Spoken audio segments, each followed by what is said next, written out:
ఎరగని రీతిలో ఈ యొక్క తిరంగా ర్యాలీ నిర్వహించుకున్నాం.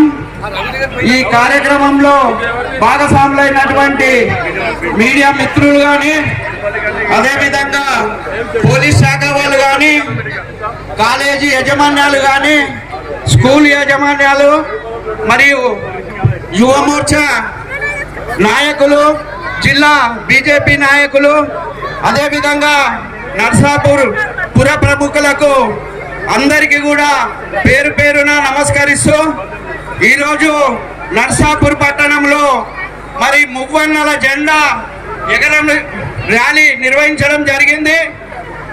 మనము భారత ప్రధానమంత్రి నరేంద్ర మోడీ గారు ఈ యొక్క జాతీయ పండుగ ఆగస్టు 15ను పురస్కరించుకొని మరి భారతదేశంలో ప్రతి కుటుంబ సభ్యులు తన ఇంటి పైన జెండా ఎగరవేయాలని చెప్పడం జరిగింది. అదేవిధంగా మరి ఈ యొక్క దేశభక్తిని చాటేలాగా 5 రోజులు ఈ యొక్క పండుగను మనం నిర్వహించుకుంటున్నాం. నిన్న రామాయణంపేట పట్టణంలో, ఈరోజు నర్సాపూర్ పట్టణంలో, రేపు మెదక్ పట్టణంలో ఈ కార్యక్రమాన్ని నిర్వహిస్తున్నాం. ఈరోజు ప్రతి ఒక్కరు కూడా గ్రామాలైతేనేమి, గల్లీలైతేనేమి, పట్టణాలైతేనేమి ప్రతి ఒక్కరు కూడా తన ఇంటి పైన ఒక జెండా తప్పనిసరి ఎగరవేసి భారతదేశం యొక్క ఐక్యతను ఈ ప్రపంచానికి చాటాలని చెప్పి భారత ప్రధానమంత్రి నరేంద్ర మోడీ గారు పిలుపునివ్వడం జరిగింది. మనకు తెలుసు, స్వతంత్ర సమరయోధులు ఎంతో కొన్ని లక్షల మంది మరి మన దేశానికి స్వతంత్రం కోసము మరి పోరాటం చేయడం జరిగింది. వారి త్యాగ ఫలితమే ఈరోజు మనము భారతదేశంలో ఇంత హాయిగా జీవిస్తున్నాం. దేశభక్తి ఉన్నప్పుడే మరి మన దేశం యొక్క గొప్పతనము, మన దేశం యొక్క ఐక్యత ఈ ప్రపంచానికి తెలుస్తుంది. కాబట్టి ప్రతి ఒక్కరు కూడా పార్టీలకు అతీతంగా మరి ఈ యొక్క పండుగను మనం నిర్వహించుకుంటున్నాం. ఈ కార్యక్రమానికి విచ్చేసినటువంటి ప్రతి ఒక్కరికి కూడా పేరు పేరున మరి కృతజ్ఞతలు తెలియజేస్తూ, మరి ఇక్కడికి వచ్చిన విద్యార్థులు కూడా యువమోర్చా వాళ్లకు ఒకటే విన్నపం, మరి విద్యార్థులను మనం ఏ విధంగా అయితే తీసుకొచ్చినామో అందరినీ కూడా అదే విధంగా క్షేమంగా మరి వాళ్ళ స్కూళ్ళకు కానీ కాలేజీలకు కానీ పంపాలని చెప్పి తెలియజేస్తూ ఈ అవకాశం ఇచ్చిన వేదికకు కృతజ్ఞతలు తెలియజేస్తున్నాం. యువకులు, పెద్దవాళ్ళు అందరూ కూడా ఉత్సాహంతో, ఉద్రేకంతో, ఆనందంతో, సంతోషంతో ఈరోజు తిరంగా ర్యాలీ నిర్వహించుకోవడం జరిగింది. ఈ కార్యక్రమంలో మల్లేష్ గారు, అదేవిధంగా శంకర్ గారు, శ్రీనివాస్ గౌడ్ గారు, పుచ్చేష్ యాదవ్ గారు, విజయ్ గారు, ఇతర చాలా మంది పాల్గొనడం జరిగింది. అందరికీ ఒక్కసారి భారత్ మాతాకి వందే వందే. ఈ దేశంలో ఉండాలంటే, ఈ దేశంలో ఉండాలంటే వందే మాతరం పాడాల్సిందే. ఆవాజ్తో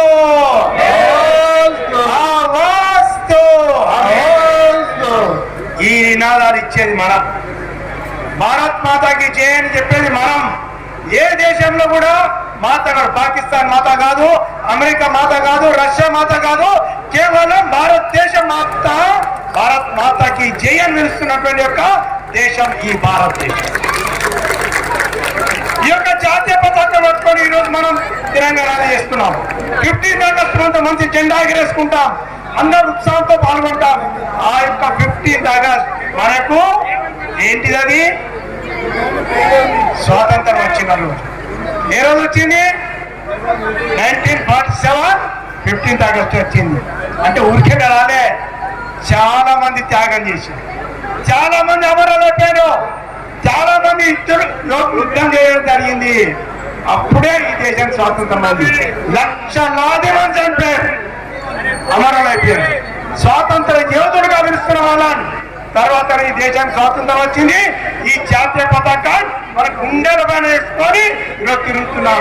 ఈ జాతీయ పతాకాన్ని ఎవరైనా అవమానపరిస్తే ఎవరు కూడా కానీ ఆ యొక్క స్వాతంత్రం అంటే చిన్న పిల్లవాళ్ళు కూడా ఆ రోజుల్లో 11 సంవత్సరాలు ఉన్నటువంటి ఒక అబ్బాయి 11 సంవత్సరాలు ఉన్న అబ్బాయి ఇట్లా ప్రాంగణంలో సిపాయిలు బ్రిటిష్ వాళ్ళు అక్కడ ఉన్న అందరికీ కాల్ చేస్తుంటే లాఠీ చార్జ్ చేస్తుంటే ఆ అబ్బాయిలో వణుకు పుట్టుకొచ్చి ఆ సందులో చూస్తుంటాడు, అణిగిపోతుంటాడు. ఏం చేయాలి, కాల్ చేస్తున్నా సోదరుడు నా తల్లులను సాలేస్తున్నా చెప్పేసి ఆ పిల్లాడు పరిగెత్తుకుంటా ఉంటే ఆ యొక్క బ్రిటిష్ వాళ్ళు పట్టుకొని ఆయన తీసుకెళ్ళి పోలీస్ దగ్గర వెళ్తే నీకే 11 సంవత్సరాలే, నీకేం కావాలంటే పేరు చెప్పాడు. నీ పేరేంటిదంటే స్వాతంత్రం అంటాడు. నీకేం కావాలంటే స్వాతంత్రం. నీ ఏ ఊరు అంటే స్వాతంత్రం. ఎంత కొట్టినా కూడా నాకు స్వాతంత్రమే అంటాడు. ఆయన పేరే చంద్రశేఖర్. తర్వాత ఆజాద్ 11 సంవత్సరాలు అతని పేరే చంద్రశేఖర్ ఆజాద్. ఈరోజు ఝాన్సీ రాణి సిపాయిల తిరుగుబాటుగా ఒక పక్క ఒక చంకన బిడ్డ చూడు ఒక వంకన కట్గమాడు రణమున రయమున వెళ్ళిన హయమున ఝాన్సీ చూడు. పక్కకున్నటువంటి ఒక చిన్న కూతురు సంకలు పెట్టుకొని ఆ యొక్క గుర్రపైన వేసుకొని సిపాయిల తిరుగుబాటు కోరినటువంటి యొక్క ఝాన్సీ రాణి పుట్టినటువంటి నేల ఈ భారతదేశం.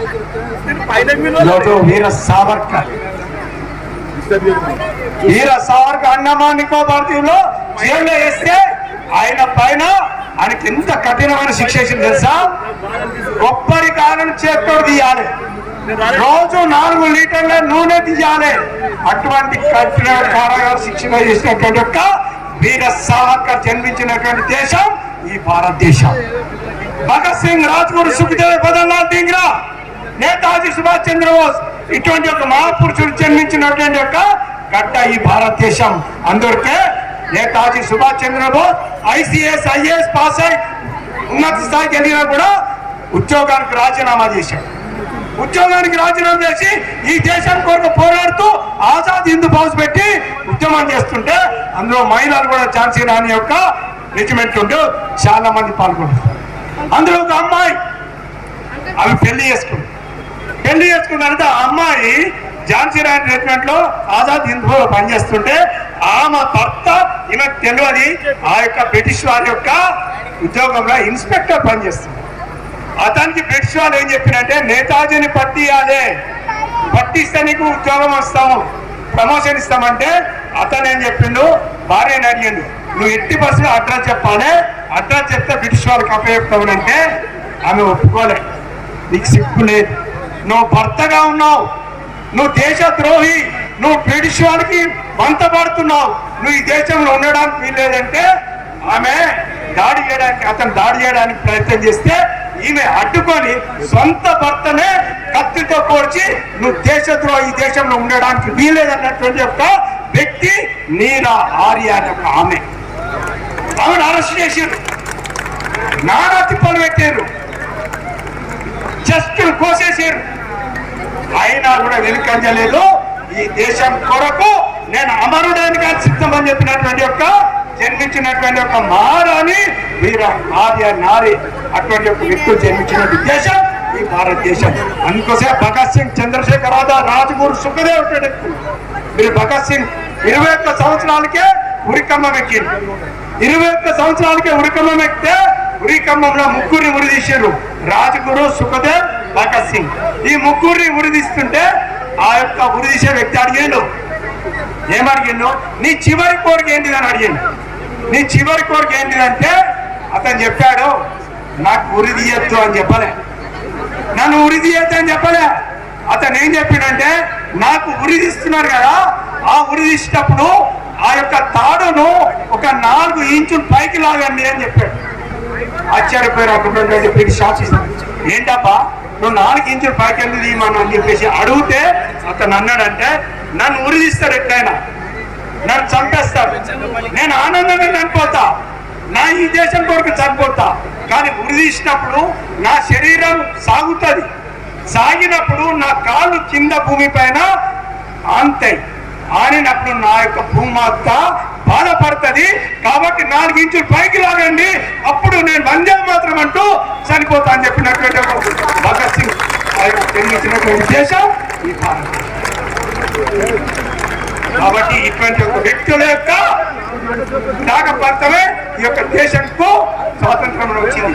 ఈ యొక్క మువ్వన పతాకానికి స్వాతంత్రం, ఆ యొక్క పతాకాన్ని మన గుండెల పైన భుజాల పైన వేసుకొని ఈ దేశ స్వాతంత్రం మంచి ఉత్సాహాలు చేసుకోవడం జరుగుతుంది.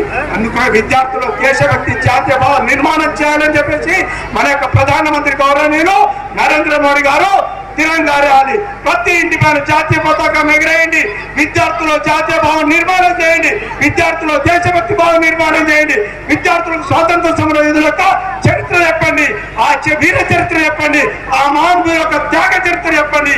ఈ దేశంలో వీరులు జన్మించినటువంటి గడ్డ ఈ భారతదేశం. అటువంటి గడ్డ పైన జన్మించినటువంటి యొక్క ఆ మహాపురుషుల యొక్క చరిత్ర విద్యార్థులకు చెప్పాల్సిన అవసరం ఉందని చెప్పేసి గౌరవనీయులు నరేంద్ర మోడీ గారు చెప్పారు. అందుకొరకే ఈరోజు తిరంగా ర్యాలీ భారతదేశం మొత్తం కూడా చేయడం జరిగింది. ఆ యొక్క భారతదేశంలో తిరంగా ర్యాలీ ద్వారా మీలో నరనరాన దేశభక్తి నిర్మాణం కావాలి, నరనరాన జాతీయ భావం నిర్మాణాలి.